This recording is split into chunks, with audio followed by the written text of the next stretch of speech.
Υπέροχα μου πλάσματα, καλή σας μέρα, καλή και ευλογημένη εβδομάδα εύχομαι σε όλους. Με υγεία, με αγάπη, με χαρά και με ό,τι άλλο εσείς ποθείτε. Είμαι η Εύα και σας καλωσορίζω όλους στο κανάλι μου Love Healing Tarot. Και σας ευχαριστώ πάρα πολύ που είστε κοντά μου, με παρακολουθείτε και με στηρίζετε ο καθένας σας με το δικό του τρόπο. Να είστε πάντα καλά και να θυμάστε, αν σας αρέσει το βίντεο, να πατάτε like.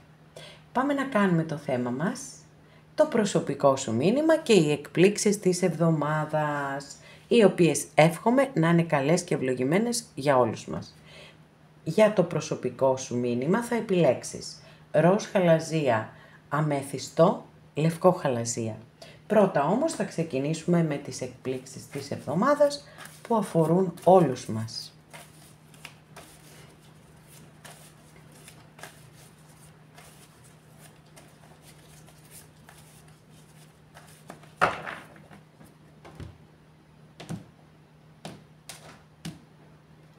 Όχι. Και εκτιμένη ταχύτητα, παιδιά, ναι, ό,τι είναι συνήθεια βγαίνει χωρίς σκέψη, αλλά ήρθε η σκέψη σύντομα. Λοιπόν, πάμε να δούμε την πρώτη κάρτα εδώ, μάλιστα, δεν το λες και έκπληξη, βέβαια, επειδή είναι μια πάρα πολύ θετική κάρτα για τα επαγγελματικά, μπορεί κάποιοι από εσάς που αναζητάτε εργασία να βρεθεί, έτσι, και να σας προσλάβουν. Για κάποιους άλλους μπορεί να σημαίνει εδώ συνταξιοδότηση, γιατί σίγουρα, έτσι είπαμε, στα οικονομικά είναι μια εξαιρετική κάρτα και επειδή είναι και τεσάρι, φέρνει ασφάλεια, έτσι, και είναι αμετακίνητα τα τεσάρια, έχουν σταθερότητα. Οπότε εδώ είμαστε πάρα πολύ καλά, είτε για οικονομικά είτε για επαγγελματικά, είμαστε σούπερ, καταπληκτικό, μαζεύουμε, έτσι, όπως αυτός μαζεύει εκεί, μαζεύει. Λοιπόν, όμως, γιατί είναι η κάρτα της κτήσης και της κτητικότητας. Όμως, στα αισθηματικά δεν είναι θετική κάρτα, έτσι. Φέρνει καυγάδες, σκηνές ζηλοτυπίας, φέρνει τους ανθρώπους που δεν κατανοούν όταν μια σχέση φτάνει στο τέλος της και θέλουν εκεί να τη διαιωνίζουν και να τη ζαλίζουν, ας πούμε, παρά να πάρουν απόφαση ότι, δεν μπορούμε άλλο να είμαστε μαζί, δεν έχουμε κάτι άλλο. Ό,τι ήτανε να δώσει ο ένας τον άλλον το έχει δώσει, η σχέση έχει ολοκληρωθεί, οπότε να το διαλύσουμε ωραία και καλά. Δεν το αποδέχονται, δυστυχώς. Ας μείνουμε στο θετικό. Πάρα πολύ καλά οικονομικά και πρόσληψη και συνταξιοδότηση πιθανόν και ένα χρηματικό ποσό που μπορεί και να μην το περιμένετε ή να το περιμένετε τώρα να το πάρετε στα χέρια σας, οπότε θα μείνουμε εκεί και θα αφήσουμε το αισθηματικό κομμάτι της κάρτας έξω για σήμερα. Λοιπόν, πάμε δεύτερη καρτούλα. Πω, τι έχει γίνει εδώ ρε παιδιά σήμερα με τα οικονομικά. Και αυτή είναι μια κάρτα θετική για οικονομικά, αλλά πάλι εδώ έχουμε μια αρνητική κάρτα για τα αισθηματικά. Γιατί μιλά για μη ισορροπημένες σχέσεις. Αυτές τις σχέσεις οι οποίες ο ένας δίνει και ο άλλος παίρνει. Οπότε υπάρχει θέμα εδώ. Γιατί όταν χαλούν οι ισορροπίες σε μία σχέση ή όταν εξ αρχής δεν δημιουργούνται, τότε τα πράγματα δυσκολεύουν πάρα πολύ και βέβαια δεν μπορεί να υπάρξει και μία θετική εξέλιξη και μία μακροχρόνια σχέση. Κρατάμε και εδώ το καλό κομμάτι, τα οικονομικά, εντάξει. Λοιπόν, τι να πω. Πολύ εντυπωσιακό σήμερα ρε παιδιά αυτό που συμβαίνει. 3 στα 3, πεντάκτηνα. Εδώ έχουμε το βασιλιά πεντάκτηνο, οπότε πολύ, πάρα πολύ, ανεβαίνει ό,τι έχει να κάνει με οικονομικά, παιδιά. Οικονομικά, περιουσιακά, επιχειρήσεις, χρηματιστήριο, τα πάντα όλα συμπεριλαμβάνει στην ερμηνεία της αυτή η κάρτα, που οπωσδήποτε όταν έχουμε βασιλιά ή βασίλισσα, έχουμε πλέον ωριμότητα, έχουμε έναν άνθρωπο που έχει φτάσει σε μια κατάσταση ζωής που πραγματικά, έτσι, μπορεί να απολαύσει και αυτά που έχει πετύχει στη ζωή του. Γιατί στα πεντάκτηνα αρέσει πολύ, είναι μέσα στις επιθυμίες τους, να απολαμβάνουν τη ζωή και δουλεύουν και πολύ σκληρά για να το πετύχουν αυτό. Δεν περιμένουν να τα βρουν έτοιμα, οπότε μια χαρά οικονομικά. Και τώρα στο αισθηματικό κομμάτι η αλήθεια είναι ότι αυτόν τον βασιλιά είναι πιο εύκολο να τον κάνεις να σε ερωτευτεί, ας πούμε, παρά να του πεις φύγε, τελειώσαμε. Εκεί είναι ένα πρόβλημα. Να, αυτά που λέγαμε πριν εδώ στην πρώτη καρτούλα που είχαμε, ότι δεν ξεκολλάει. Δεν ξεκολλάει. Είναι ένα θέμα. Σήμερα λοιπόν θα μείνουμε 3 στα 3 στα θετικά, στα οικονομικά. Λοιπόν, όχι ότι είναι κακό εδώ, γιατί έχει ωραίες ποιότητες, δηλαδή σαν σύντροφος. Είναι σταθερός, είναι πιστός, είναι αφοσιωμένος. Έχει τέτοιες ενέργειες οι οποίες είναι απαραίτητες και πολύτιμες για μία σχέση. Απλώς είπαμε, αν δεν τον θέλεις πια, εκεί αρχίζουν τα δύσκολα.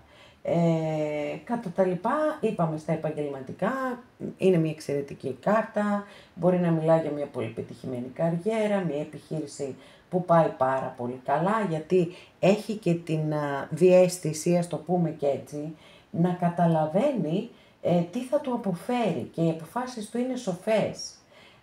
Και αυτό είναι πολύ σημαντικό βέβαιως, γιατί τον οδηγεί διαρκώς όλο ένα και σε καινούριες οικονομικές επιτυχίες. Επιτυχία λοιπόν και πλούτος και πολυτέλεια και επιχειρήσεις και υπομονή και επιμονή βεβαίως. Επίσης είναι ενέργειες που έχουν τα πεντάκτηνα, γενεοδορία, έτσι. Πολύ ωραία. Τέλεια.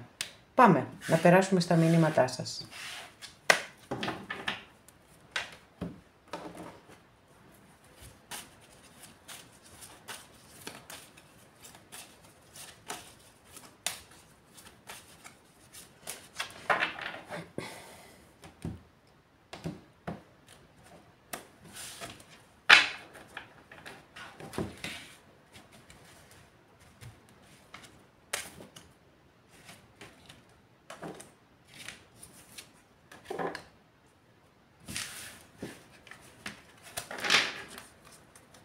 Πρώτη καρτούλα, για να δούμε τι θα δούμε εδώ. Μάλιστα, αγαπημένες και αγαπημένοι που επιλέξατε την πρώτη καρτούλα, πάρα πολύ μεγάλη προσοχή παρακαλώ. Για όσους από εσάς βεβαίως μπορεί να ισχύει, αν και λίγο πολύ όλοι στη ζωή μας έχουμε κάποια φίδια, έτσι. Λοιπόν, το θέμα είναι να καταφέρνουμε να τα αναγνωρίζουμε και να είμαστε διπλωματικοί απέναντί τους. Γιατί ξέρετε, όπως φέρονται, έτσι πρέπει να φερόμαστε κι εμείς. Δηλαδή θέλω να πω με όχι κατευθείαν επίθεση, έτσι. Πλάγια, σιγά σιγά.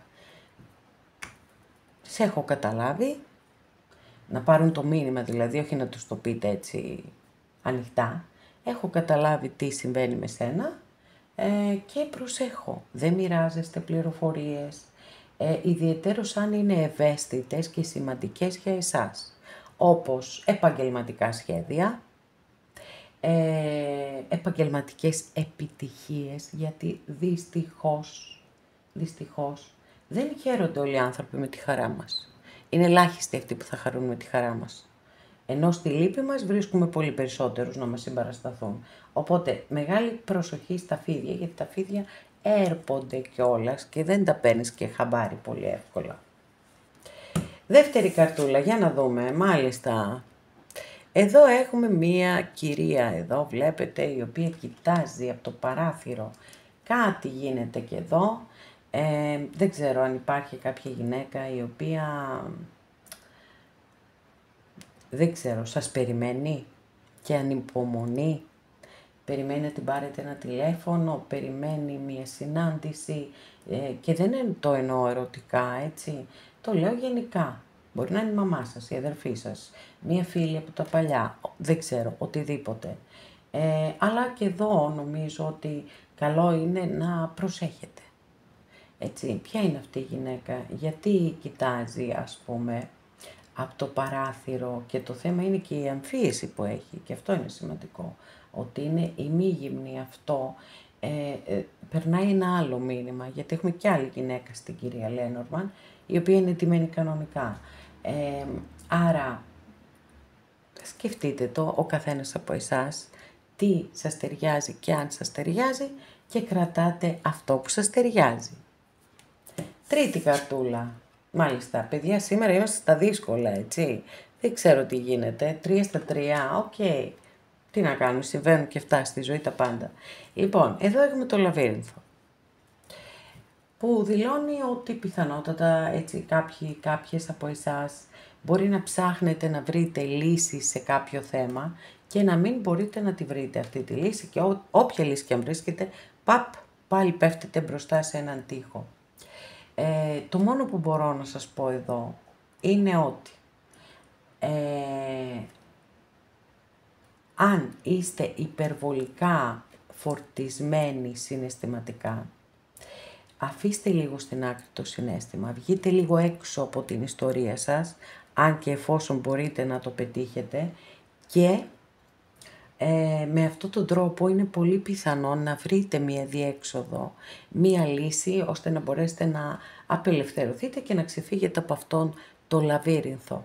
Αν πάλι δεν υπάρχει καμία λύση ορατή για εσάς, τότε νομίζω ότι πρέπει να αφεθείτε στη ροή και ό,τι είναι να γίνει, θα γίνει. Αγαπημένες και αγαπημένοι, εδώ ολοκληρώσαμε και αυτό μας το άνοιγμα. Σας ευχαριστώ πάρα πολύ που είστε κοντά μου και με παρακολουθείτε. Μέχρι την επόμενη φορά να είστε όλοι καλά. Σας φιλώ γλυκά.